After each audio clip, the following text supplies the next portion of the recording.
Hey everyone! So, as promised, this week we're going to be doing a special video to celebrate us reaching 2,000 subscribers here on YouTube and 5,000 followers on Instagram. I asked you guys to leave any questions you had on the latest video on YouTube and latest posts on Instagram about animals in general, the channel, Yeager, or even just me. So, without further ado, let's answer them.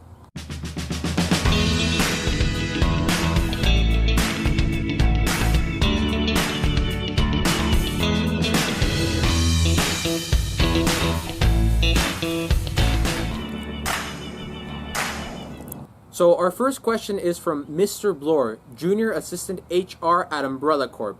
I love the name, by the way. Which animal do you wish to make a video about but is difficult to film?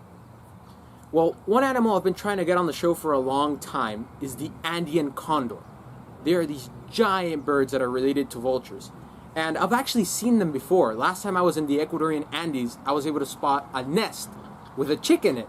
Problem was, I was way too far away to get a good shot. And they're really important to me because they're actually the national bird of Ecuador. They're even on the Ecuadorian flag, so I would love to get them on camera someday. So this is kind of a two-part question from Wild Encounters TV. What was a dangerous or fun animal encounter you've had? Well, in terms of fun animal encounter, I gotta say that the one I had the most fun in was the one where we filmed the spectacled caiman. In that video, we had to rescue one out of a pool. And for me, it was fun because I had a whole team with me that day. And also, it was my birthday. So, it's one that I'll never forget. In terms of the most dangerous animal encounter we've had, we haven't had really anything life-threatening or anything dramatic like that. But I've got to say that the most dangerous would probably be another crocodilian we featured on the show, which is the American crocodile. Now, that's because we were in the Pantanal Zoo. And I not only had to deal with the one I was presenting, but there were about 20 to 30 other crocodiles behind me. And off camera, there was actually a guy with a pole that was holding them back to make sure they didn't get close while I was filming. So here we have 4 questions from our friends, the Wildlife Brothers, Evan and Harrison Black. Now, we actually did a video with them recently, so if you haven't already, go check it out. Their first question is, what is your dream species to feature on your channel? Well, that would have to be some sort of big cat, like a Florida panther, or maybe a jaguar in the Amazon.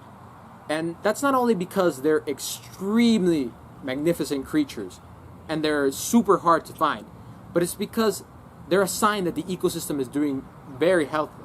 So if I'm able to see one, it would be spectacular. The second question is, which of the locations that you have filmed in proved to be the most challenging for getting episodes? That would be probably Isla de la Plata off the coast of Ecuador, because that day the sun was really intense in the sky, and on that island, due to the terrain, there's no trees, so there was no shade, so we had it beating down the entire time. Also, there was a lot of wind, so in the beginning of the episode you can barely hear me talk. And finally, to get to the place where we wanted to go, the nesting area for the birds, we had to climb up a really steep rocky hill. So yeah, it was a pretty tough day, but I enjoyed it a lot. Number 3. Is there a video that you have been trying to make for a while but have been unsuccessful? Well, since the channel started, there were a couple animals that eluded me a few times, such as the cock of the rock or the siren. But to this day, the one animal that I'm still trying to film a lot is the Burmese python. It was actually supposed to be the finale of this season. I have gone out many times to the Everglades, including with some super experienced python hunters, but it's really a matter of luck because they're very well camouflaged, and the only place you're going to see them, obviously, like very prominently, is going to be when they're just happen to cross a road, and we haven't really had that much luck. But we're going to get it on camera someday. Their final question is, what is your goal for your career? Well, I find this question super interesting, and I wanted to share with you guys that in a few months, I'm going to be going to college, and there I'll be studying wildlife conservation ecology. So I've got a couple plans for my career in the future, and you'll be seeing more of it throughout the channel as it progresses. So we have our first question in Spanish. I'll be translating them to English. It's from Cath Scientists on Instagram. What's the difference between molting and ecdysis? Well, molting is going to be the process by which an animal loses its old feathers, skin, hair, or shell. And then ecdysis is a specific type of molting that applies to invertebrates, where they're going to lose their exoskeleton. Eli Wild 1 is asking, how long have you been making videos, including not on YouTube? Well, although I've been presenting with animals pretty much my entire life, I really only started making these types of videos right around the time I opened the channel.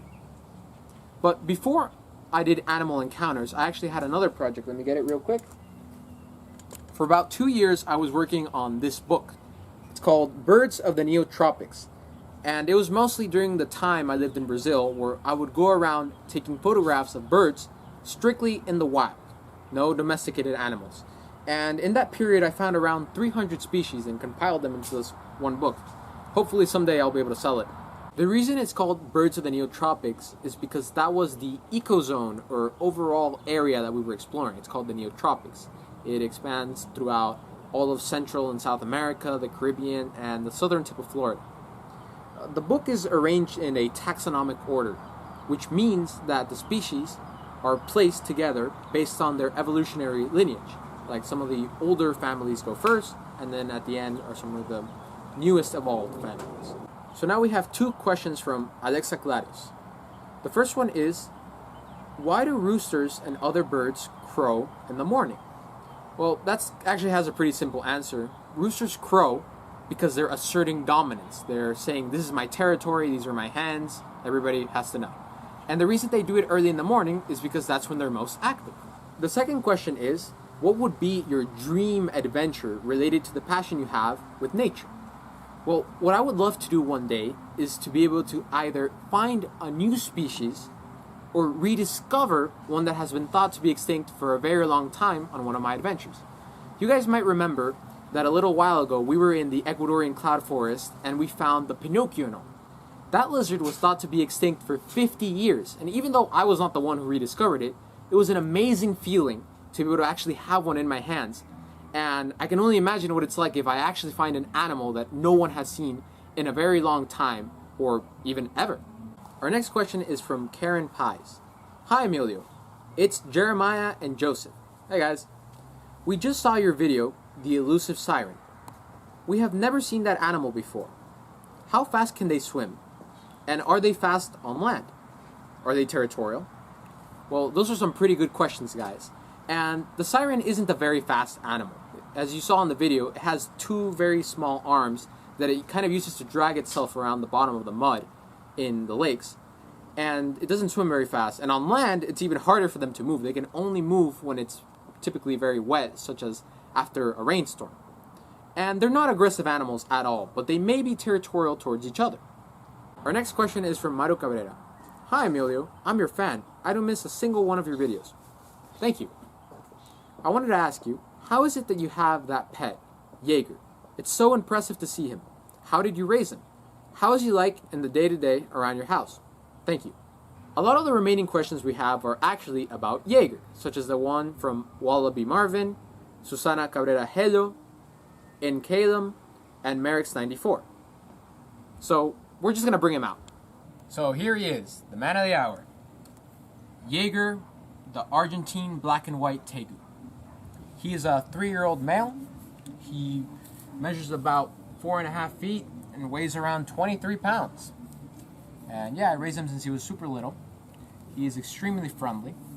Probably the most common question I got was, what's his favorite food? Well, when he was little, he used to eat a lot of crickets and eggs and ground turkey and mice.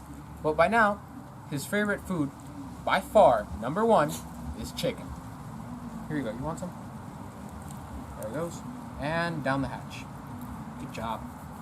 Now, in terms of how much it costs to own one of these animals, well, when I bought him as a baby, it was about $200. That's usually the average price you're going to get for a hatchling tegu.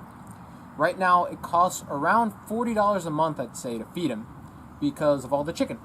He eats once every 2 days, but when he eats, he'll eat a lot, as you just saw. Well, everyone, this was a really good Q&A session.